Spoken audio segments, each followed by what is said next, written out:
এই চেনেলটো মই দুটা উদ্দেশ্য লৈ খুলিছিলোঁ। আজি বহুত দিন এই বন্ধ হৈ আছিলে।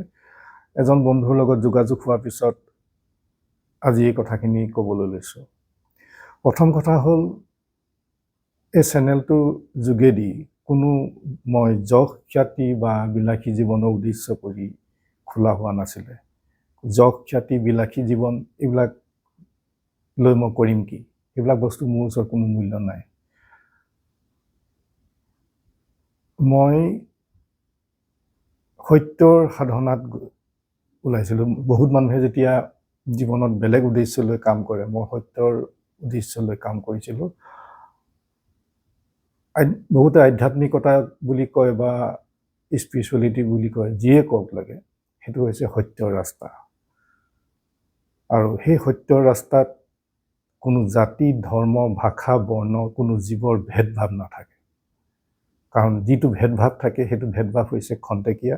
আজি আছে, দুদিনমানৰ পিছত নাইকিয়া হ'ব। এতিয়া মানুহৰ বৈষয়িক জীৱনতো সফল হ'বৰ কাৰণে মানুহৰ সত্যৰ ৰাস্তাত থাকিবই লাগিব। ধৰক, কোনোবা অজস্ৰ টকা পইচা আছে, যশ খ্যাতিও আছে, কিন্তু মনৰ শান্তি নাই, মনত সুখ নাই, সেইবিলাক সফল নহয়। যিবিলাকৰ ধৰক অৰ্থৰ উপাৰ আছে, মনতো সুখ শান্তি আছে, অন্তৰত প্ৰেম ভাৱ আছে, সেই মানুহবিলাকহে আমাৰ বৈষয়িক দিশত সুখী বুলি ক'ব পৰা যায় বা সফল বুলি ক'ব পৰা যায়। আৰু বৈষয়িক দিশত হ'বৰ কাৰণেও মানুহে যেতিয়া সত্যৰ লগত থাকি কাম কৰে, তেতিয়াহে সফল হ'ব পাৰে। কাৰণ সত্যৰ পৰা আঁতৰি গুচি গ'লে মানুহ কেতিয়াও সফল হ'ব পাৰে নিজৰ সত্য। আৰু যিবিলাক সমাজত সেনেকুৱা সফল ব্যক্তি দেখা যায়, বা যিবিলাকৰ টকা পইচাও আছে, সমৃদ্ধিও আছে, বা নিজৰ এটা সন্মানৰ দৃষ্টিও আছে, বা মনত সুখ শান্তি আছে, সেই মানুহবিলাকেও জানিও বা নজনাকেও আধ্যাত্মিকতা বা সত্যৰ পথৰ যোগেদি যায়। প্ৰথম কথা হ'ল, বৈষয়িক দিশতো মানুহ সফল হ'বৰ কাৰণে সত্যৰ পথ লাগিব। যিয়ে নাম নিদিয়ক লাগে, আধ্যাত্মিকতাই দিয়ক বা স্পিৰিচুৱেলিটি দিয়ক বা যিয়ে নিদিয়ক লাগে, সেইটো লাগিব। দ্বিতীয় কথা হ'ল, মানুহৰ জীৱনটো খন্তেকীয়া, সকলো জীৱনেই খন্তেকীয়া। আজি আছে, কালি নাই। এই জীৱনৰ পূৰ্ণতা কেতিয়া পায়? প্ৰকৃত উদ্দেশ্য কি?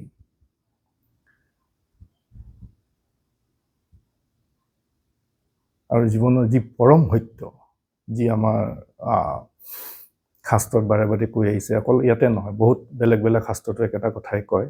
আৰু সেইখিনি কথা মানুহে নিজৰ জৰিয়তে, বিচাৰ বুদ্ধিৰ জৰিয়তে আৰু অনুভৱৰ জৰিয়তে, অভিজ্ঞতাৰ জৰিয়তে সেই কথাখিনি গম পাব পাৰে।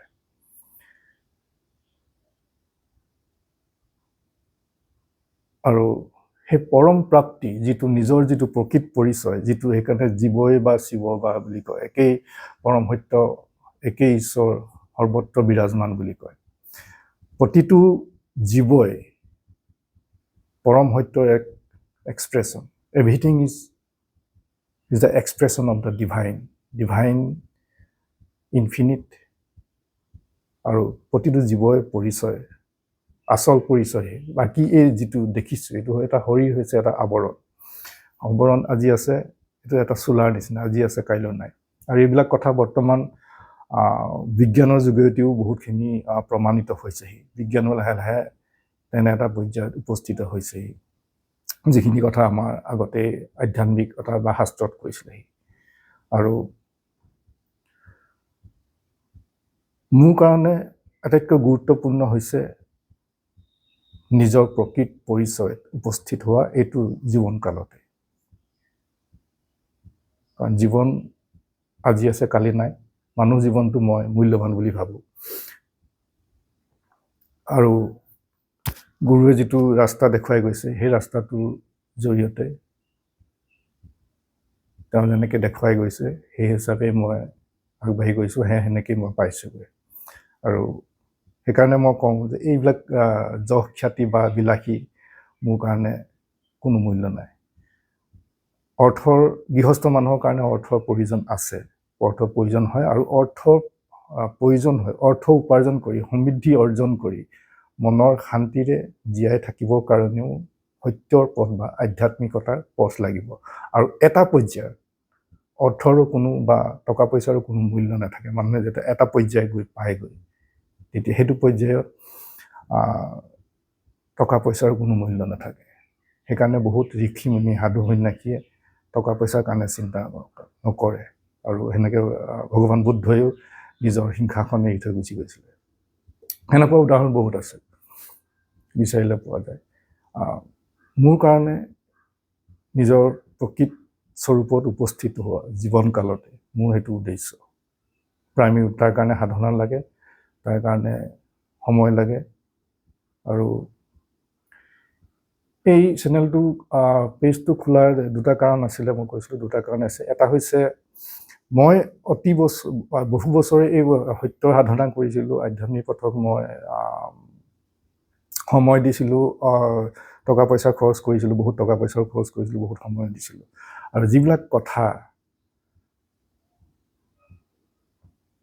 বাহিৰত বহুত সেইখিনিত মানুহে বহুত মূল্যৰ বিনিময়ত লৈ আছে, সেইখিনি বস্তু মই অসমৰ মানুহে সহজতে ল'ব পৰাকৈ আগবঢ়াই নিবলৈ চেষ্টা কৰিছিলোঁ।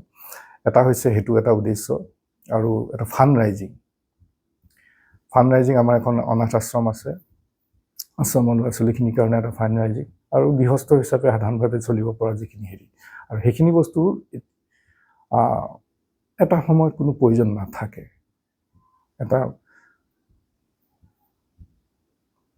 আৰু এইবিলাক কথা কাকো জোৰ কৰি দিয়া বস্তু নহয়, নিজে উপলব্ধি কৰা, নিজে বুজি পোৱা কথা।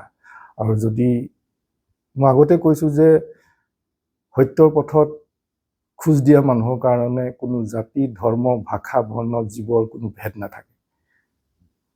কাৰণ এই যিটো ভেদ দেখা পাইছে, এই ভেদটো খন্তেকীয়া। এইটো হৈছে প্ৰকৃতিৰ বস্তু, প্ৰকৃতিলৈকে আকৌ ঘূৰি যায়। এই দেহটো আৱৰণ, দেহটোৰ কাৰণে ভেদভাৱ দেখা পাইছে, মনৰ কাৰণে ভেদভাৱ দেখা পাইছে, সেই ভেদভাৱ খন্তেকীয়া, দুইটা বস্তুৱে আৱৰণ। আৰু যদি অসমত মানুহে যদি ভাবে যে নিজৰ লগতে বা বেলেগৰো কল্যাণ হওক, তেতিয়াহ'লে আগবাঢ়ি আহিব লাগিব, কোনোবাই কৰি দিব, মই খাম, বা সেনেকুৱা ধৰণৰ মনোবৃত্তি লৈ আহিলে নহ'ব। মানুহে টিম ৱৰ্ক কৰিব জানিব লাগিব, আৰু কৰ্মমুখী হ'বলৈ জানিব লাগিব। পৰচৰ্চা বা এইবিলাক কথা ক'বলৈ ভাল নালাগে, এইবিলাক কথা কোৱা হেৰিও নহয়। সেইবিলাকৰ পৰা আঁতৰি কৰ্মমুখী হৈ নিজেই মনটোক শুদ্ধ কৰিলেহে মানুহে প্ৰকৃত ৰাস্তাত যাব পাৰে। দেহ গুচি যাব, কিন্তু মনৰ যি সংস্কাৰ থাকি যাব। সেইকাৰণে বাৰেপতি কয় যে মনৰ ৰচনা, সেইকাৰণে বাৰেপতি কৈ থাকে যে মনৰ ৰচনা, এই গোটেইবিলাক একচুৱেলি প্ৰকৃততে মনৰ দ্বাৰাই অনুভৱ কৰা যায়। সেইকাৰণে মনটোকে বাৰেপতি শুদ্ধ কৰাৰ, পবিত্ৰ কৰাৰ কথা কয়। মনত প্ৰেম ভাৱ, অহিংসা ভাৱ অনাৰ কথা কয়।